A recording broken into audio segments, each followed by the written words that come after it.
പ്രിയപ്പെട്ട ഹൈറിച്ച് സുഹൃത്തുക്കൾക്ക് മറ്റൊരു മോശം വാർത്തയുമായിട്ടാണ് അടുത്ത ഈ വീഡിയോ വരുന്നത്.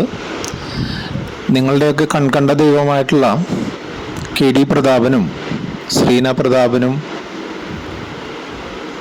ക്രിപ്റ്റോ കറൻസി വഴി വിദേശത്തേക്ക് അനധികൃതമായി പണം കടത്തി എന്ന് പ്രഥമ ദൃഷ്ട്യാ കണ്ടെത്തി എന്നും അത് 2300 കോടി രൂപയിലധികം വരുന്ന ഒരു സ്കാമാണ് എന്നും ED കഴിഞ്ഞ 2 ദിവസങ്ങളിലായി നടത്തിയ റെയ്ഡുകളിൽ നിന്ന് ഒരു പ്രാഥമിക നിഗമനത്തിലെത്തി എന്നാണ് അറിയാനായിട്ട് സാധിക്കുന്നത്. അതിൻ്റെ ഭാഗമായിട്ട് നിങ്ങളുടെ ദൈവങ്ങളുടെ പ്രതാപൻ്റെയും ശ്രീനയുടെയും 212 കോടി രൂപയുടെ ആസ്തികൾ ഇപ്പോൾ ഫ്രീസ് ചെയ്യാനായിട്ട് ഉത്തരവ് വന്നിട്ടുള്ളതായിട്ടാണ് ഏറ്റവും പുതിയ വിവരങ്ങൾ അറിയുന്നത്. മറ്റെന്ത് കാര്യങ്ങൾ ചെയ്ത പോലെയും ഇതിനും ഒരു ന്യായീകരണവുമായിട്ട് നിങ്ങളുടെ ലീഡർമാർ വരും. റെയ്ഡ് ചെയ്തത് അനിൽ അക്കര ചുമ്മാ ഒരു ലെറ്റർ എഴുതി കൊടുത്തപ്പോൾ EDക്ക് കുറച്ച് സമയം ബാക്കിയുണ്ടായിരുന്നു, അതുകൊണ്ട് വന്ന് റെയ്ഡ് ചെയ്തതാണ് എന്നാണ് EDയുടെ കഴിഞ്ഞ 2 ദിവസം നടന്ന റെയ്ഡിനെ പറ്റിയിട്ട് ഇവരുടെ ഗ്രൂപ്പുകളിൽ ഘോരം അടിച്ചു വിട്ടിരുന്നത്. ഇതും ചിലപ്പോൾ ഈ 212 കോടി രൂപ കുറച്ചുകൂടെ ഇരട്ടിപ്പിക്കാനായിട്ട് കുറച്ച് നേരം അത് എടുത്തു വെക്കാനായിട്ട് പറഞ്ഞതായിരിക്കും എന്ന് പോലും പറയാൻ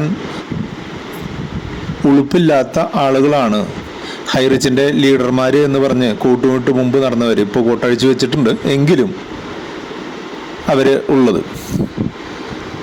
അപ്പോൾ നിങ്ങൾ ഇതുവരെയും കേസ് ഫയൽ ചെയ്യാത്ത ആളുകളാണെന്നുണ്ടെങ്കിൽ എത്രയും പെട്ടെന്ന് തന്നെ അടുത്തുള്ള പോലീസ് സ്റ്റേഷനിൽ പോയി കേസ് ഫയൽ ചെയ്ത് കഴിഞ്ഞാൽ നിങ്ങളും ആ ലയബിലിറ്റി ലിസ്റ്റിൽ പെടുകയും അത് നിങ്ങൾക്ക് പണം കിട്ടാൻ സാധ്യതയുണ്ട് എന്നുണ്ടെങ്കിൽ കിട്ടാനുള്ള സാധ്യത വർദ്ധിപ്പിക്കുകയും ചെയ്യും.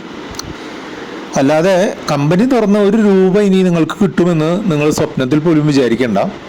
ഞാൻ എപ്പോഴും ഇതുവരെയുള്ള വീഡിയോയിലൊക്കെ പറയാനുണ്ടായിരുന്നത് സാധ്യതയുണ്ട് എന്നുള്ള രീതിയിലായിരുന്നു. അതായത് കമ്പനി അടച്ചുപൂട്ടാനുള്ള സാധ്യതയുണ്ട്. പക്ഷേ ഇതുവരെയുള്ള കാര്യങ്ങളെ അസസ് ചെയ്യുമ്പോൾ മനസ്സിലാവുന്നത് യാതൊരുവിധ സാധ്യതയില്ല. കമ്പനി ഹൈറിച്ച് എന്ന് പറഞ്ഞ കമ്പനി നാമാവശേഷമാവാൻ ഏതാനും ദിവസങ്ങളോ ഏതാനും മണിക്കൂറുകളോ ഉള്ളൂ എന്നാണ് മനസ്സിലാവുന്നത്.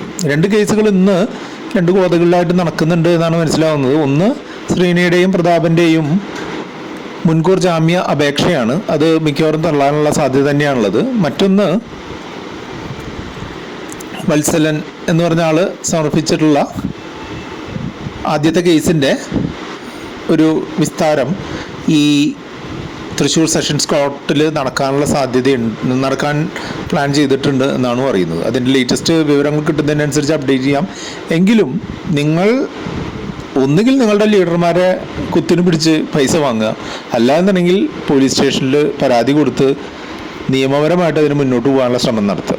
നിങ്ങൾ അധ്വാനിച്ചുണ്ടായിട്ടുള്ള പൈസയാണെന്നുണ്ടെങ്കിൽ നിങ്ങൾക്കത് പ്രധാനപ്പെട്ടതാണ് എന്ന് തോന്നുന്നുണ്ടെങ്കിൽ മാത്രം അത് ചെയ്താൽ മതി. അല്ലെങ്കിൽ മറ്റു പലരും ചെയ്യുന്ന പോലെ പൈസ പോയി എന്ന് അത് ഭണ്ണാരത്തിലിട്ടു എന്നുള്ള ഒരു നിർവികാരതയോടെ അതിനെ സമീപിക്കാം. എന്തായാലും നിങ്ങളുടെ അവസ്ഥയിൽ വളരെയധികം ദുഃഖമുണ്ട്.